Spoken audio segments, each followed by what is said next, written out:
So what we're going to do is, we're a little late on this, we apologize, but it's about halfway through the year. What we're going to do is we're going to talk about the best and the worst so far in entertainment this year. You know, at the end of the year we always do our best and the worst of the year, so we decided just to give you guys sort of like a heads up of where we're thinking for the end of the year so far. So for TV, my best TV of the year is the Battlestar Galactica finale. I'm sure that's not a big surprise to you, Nope. but it was just, you know, it ended the show so perfectly, and all the storylines were wrapped up, and it was just a beautiful ending to a spectacular show. It was everything I wanted in a finale, and so that, for me, that made it the best TV of the year. But I've got to give an honorable mention to just the overall programming on the USA Network. I couldn't really pick one show out of that list because you got Burn Notice and Psych and In Plain Sight and, you know, Royal Pains I've been enjoying. So, you know, it's just the overall programming on USA has just been spectacular. Well, I decided to pick one out of that list.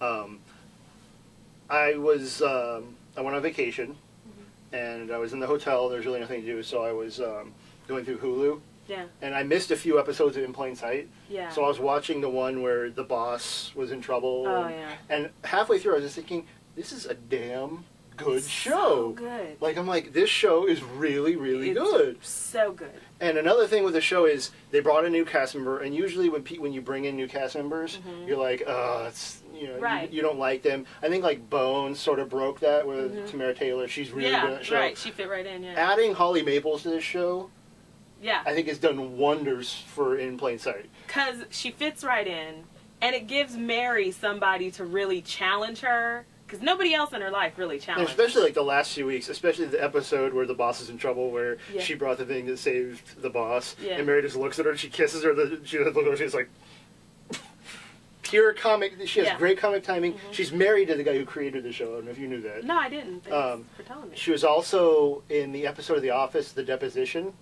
Yeah. She was the person doing. I think she was one of the lawyers. So that she has, you know, her comedy experience. I know you said you didn't see last night's episode No, I yet, didn't see but it if you see last night, it's great because she's really starting to like become part of the team and fitting in, and I like last week's when she kept hitting Mary with all those. yeah.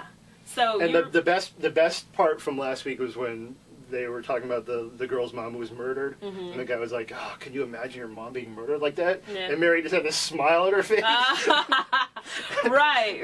I laughed so hard. I had Mary McCormick on my Emmy list because she's so spectacular. You're right about that. That so you should check those out, and go check out Battlestar Galactica. I'm sure it's coming out on DVD soon. It is coming out on DVD, I think, in a couple weeks. Yeah. So there's that. For worst TV of the year. There's a lot to choose from. So much to choose from. But I think for me, I think we really can't get past that Heroes finale. That Heroes finale is going to haunt me for a long, long time.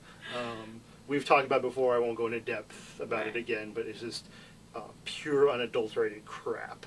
The thing is, here's the thing. Crap. There's so many bad shows on TV that we could obviously pick on because they're bad.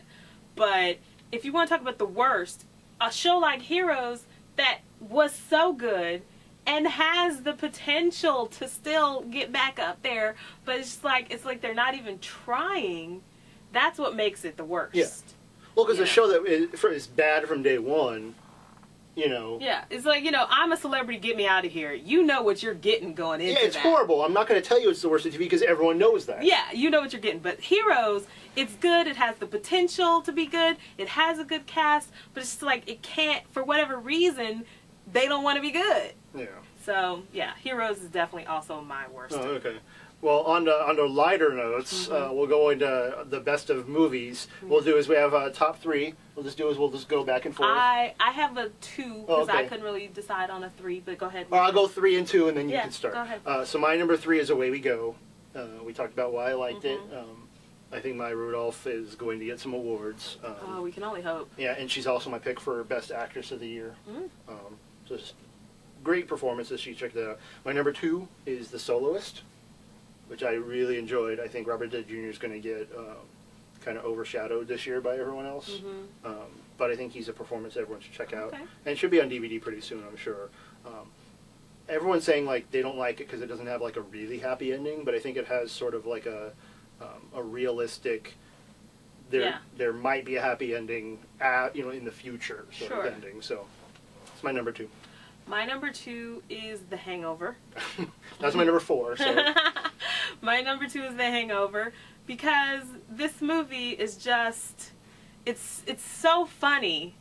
And it just sort of snuck up on everybody because going into it, on the surface, it looks like you're just getting another sort of frat boy comedy, raunchy stuff happens in Vegas. But when you go in, it's so much funnier than you expect it to be. And then there's some surprises in there. And it was just so good and so well done that, when you get down to it, it's really about their friendship, the friendship between the 4 guys. But it's so funny. And right now, it's my number 2 of the year.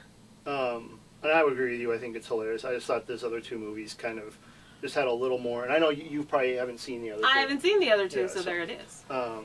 I'm pretty sure, I'm not a psychic, I do play one on TV, that we have the same number 1 movie like we did last year. So I'm going to take on a limb that we have Star Trek as our number 1 movie. You would be correct. That's what I thought. We've talked about it in depth, so go see it. It should be on DVD soon. I think they just announced a few weird things. I'll probably blog about that this week. A few weird things that are going to be on the DVD involves like holding up the DVD packaging and it creates a hologram on your computer. And, there's all sorts of weird things going on there. Yeah, it's just, the best movies. Lots of deleted scenes that will kind of fill in some of what people thought were plot holes. Yeah. So a lot of stuff to check out. For worst, I know what your worst is. You didn't tell me, but I had a choice because I know yours was on my bottom, but I just could not say that Wolverine was worse than Friday the 13th. Okay. I just with all because Hugh Jackman at least tried. You know what? With Friday the 13th. I don't think that you know what my worst is. Okay, good. I was worried you were going to say Wolverine. No. Okay. No, well, no. not worried because it probably deserves to be on there. But Friday the 13th. I mean, just come on. There's really nothing to say about that. Yeah, right? That's pretty self-explanatory. Yeah. No, my worst is Watchmen. Oh wow.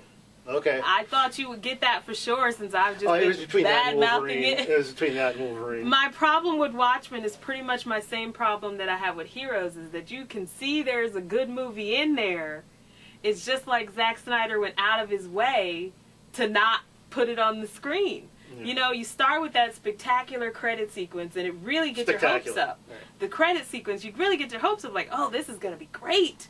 And then that's just like the last time you pretty much think that. Because the movie is just so overblown and pretentious and self-important, and it's like it's 2 hours and 45 minutes long. Like, come on, there was a lot of stuff you could cut out. The some of the violence and the fight scenes are just gratuitous for no reason. Like, look, I understand it's a comic book movie and there's gonna be fight scenes, but some of them are just really just gratuitous for no apparent reason. Yeah. So Watchmen, that's by and far. So I'm far. guessing you won't be going to the huge panel at Comic-Con. I might, just to heckle Zack Snyder. I will bring a video camera so we can see that. So speaking of Comic-Con, we'll be at Comic-Con this week. Hopefully doing some videos. We'll see how that definitely technology some aspect blogs works out. And some pictures and maybe a Twitter. Yeah. Somebody will be on Twitter, so we'll have all kinds of... Lots of panels we'll be going to. Psych. All coverage. Burn Notice, Psych, Iron Man 2, Fringe, the Warner Brothers panel. So we're covering everything from the convention, the hall floor, all the big stuff. Yep. So I guess that just leaves us with the Stump Tim question. I'm ready. So since we talked about the Emmy nominations. Okay. Okay. This actress. Okay. A Hollywood legend. Okay. Nominated for 18 Emmys. Wow. Never won. I'll give you a hint. She has won like 4 Tonys and 6 Golden Globes. She was nominated for one role in particular 12 times, but nominated a total 18 times, never won an Emmy. She's a living legend in the entertainment business. I have no idea. Really? I'm completely blank. Angela Lansbury. Wow. Yeah. Never would have guessed it. Never, ever would have guessed it. There's a whole long list on AOL of people who've never won Emmys, and it's quite Wow. surprising of some of the people who've never won Emmys, some of whom have never even been nominated. Wow. Well, there you go. So check out our website. It's inscaped.com. Check out our Comic-Con coverage, and we will see you potentially next week.